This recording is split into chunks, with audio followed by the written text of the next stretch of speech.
जय श्री राम भाइयों, आप सभी देशवासियों को रामनवमी की बहुत बहुत बधाई एवं हार्दिक शुभकामनाएं। आज पूरे भारत वर्ष में 550 वर्षों का इंतजार खत्म हुआ और राम भक्तों को रामलला के जन्म भूमि पर राम पूजन करने का सौभाग्य प्राप्त हुआ। 500 साल से अनेकों वीरों ने अपना बलिदान दे करके जो कार्य किया, शायद आज वो देख नहीं पा रहे हैं कि रामलला हमारे अयोध्या जन्मभूमि में विराजमान है। तो आज रामलला की बात तो पूरा विश्व कर रहा है। राम का नाम पूरे विश्व में गूंज रहा है। मैंने राम का नाम इसलिए कहा क्योंकि कहा जाता है कि राम से बड़ा राम का नाम। तो राम के नाम का जोर पूरे विश्व में चल रहा है। तो मैं आज राम के भक्त कहते ही आप लोगों के जहन में राम के सबसे बड़े भक्त महाबली, महापराक्रमी हनुमान जी का स्मरण हो आया होगा। लेकिन मैं आज भगवान राम पे चर्चा करने वाला हूं और नहीं महाबली हनुमान के बारे में कोई चर्चा करने वाला हूं। आज मैं रामायण के एक प्रमुख चरित्र के बारे में चर्चा करने वाला हूं, जिसकी बात मैं करूंगा तो कुछ लोग होंगे जो मुझसे नाराज भी होंगे, लेकिन जो उचित है वो उचित है।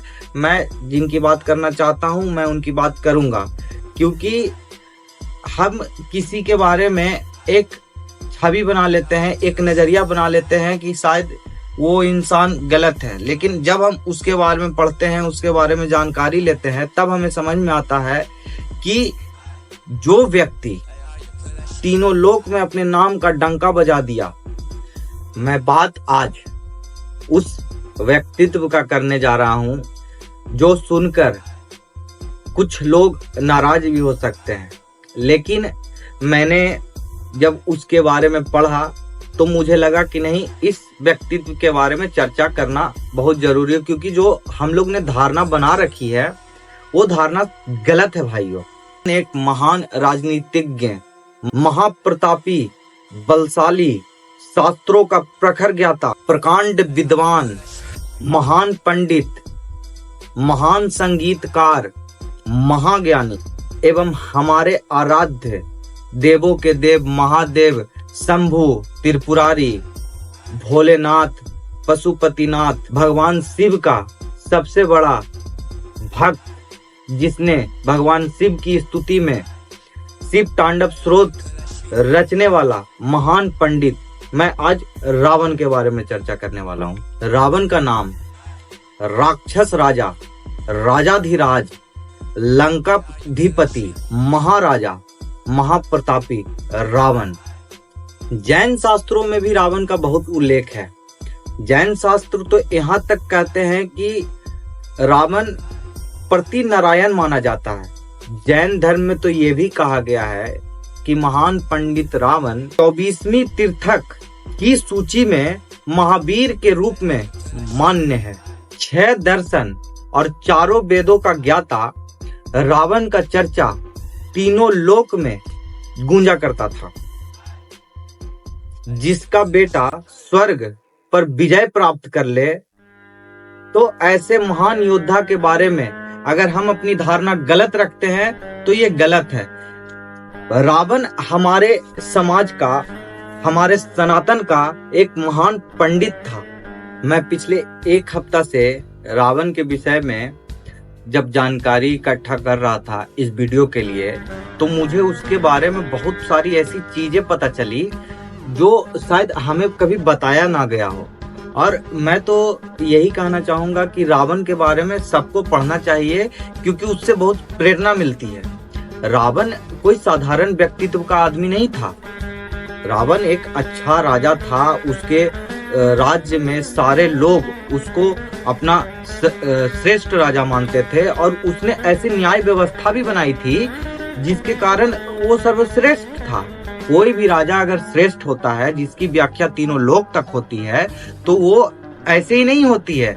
उसका रूल एंड रेगुलेशन, उसके बहुत सारे विचारधारा, या कहा जाए कि किसी भी राष्ट्र के निर्माण में जो राजा होता है वो अपने राष्ट्र के निर्माण में किया गया योगदान जो दिखता है। उस समय लंका सोने की थी और सारे लोग वहां समृद्ध थे, तो वहां का राजा समझ जाइए कि कितना विद्वान, कितना प्रकांड होगा।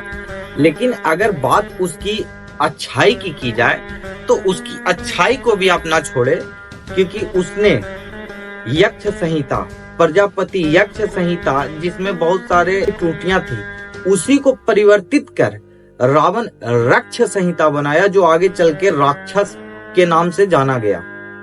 वाल्मीकि रामायण में बताया जाता है कि जब महाबली हनुमान जी को रावण के सामने लाया गया तो रावण राममय होके बोले, अहो रूप मोहे धैर्य महोत्सव मोहे धूति, अहो राक्षस राज्य से सर्व लक्षण युक्ता। अर्थात रावण को देखते ही राम मुग्ध हो जाते हैं और कहते हैं कि रूप, सौंदर्य, धैर्य, कांति तथा सर्व लक्षण युक्त होने पर भी यदि इस रावण में अधर्म बलवान न होता तो ये देवलोक का भी स्वामी बन जाता।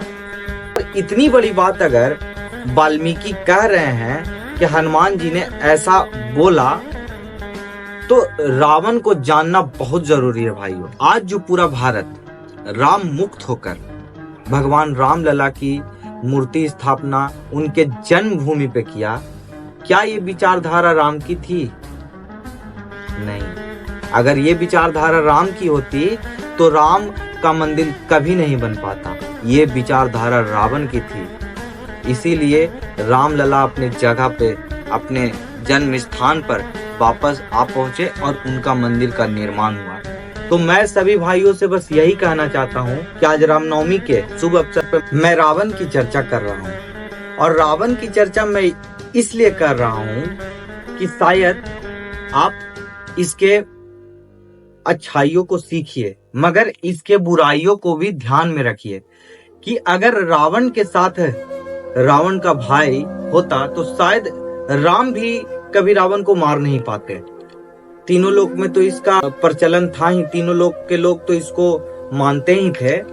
लेकिन ये जानना बहुत जरूरी है भाइयों कि रावण का गुण तो हम देख लिए, लेकिन रावण के अवगुण को भी जानना बहुत जरूरी है कि अपने भाइयों से कभी मतभेद ना करें। आज के समय में मैं ये देखता हूँ कि एक भाई दूसरे भाई से जमीन के लिए, घर के लिए, मकान के लिए, कुछ पैसे के लिए विवाद कर लेते हैं। तो इसका सबसे बड़ा उदाहरण यहाँ रामायण में देखने को मिलता है कि जिसके साथ उसका भाई होता है तो वो विजय को प्राप्त करता है, लेकिन जिसके साथ जिसका भाई नहीं होता है वो बलशाली, महाबली होके भी पराजित होता है। तो ये रामायण के महाकाव्य से हमें ये जरूर सीखना चाहिए कि आपसी विवाद ना हो, भाई भाइयों का विवाद ना हो,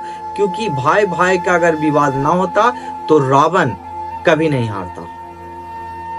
अतः आप सभी भाइयों को पुनः रामनवमी की बहुत बहुत बधाई एवं हार्दिक शुभकामनाएं। आप पर सदैव राम की कृपा बनी रहे।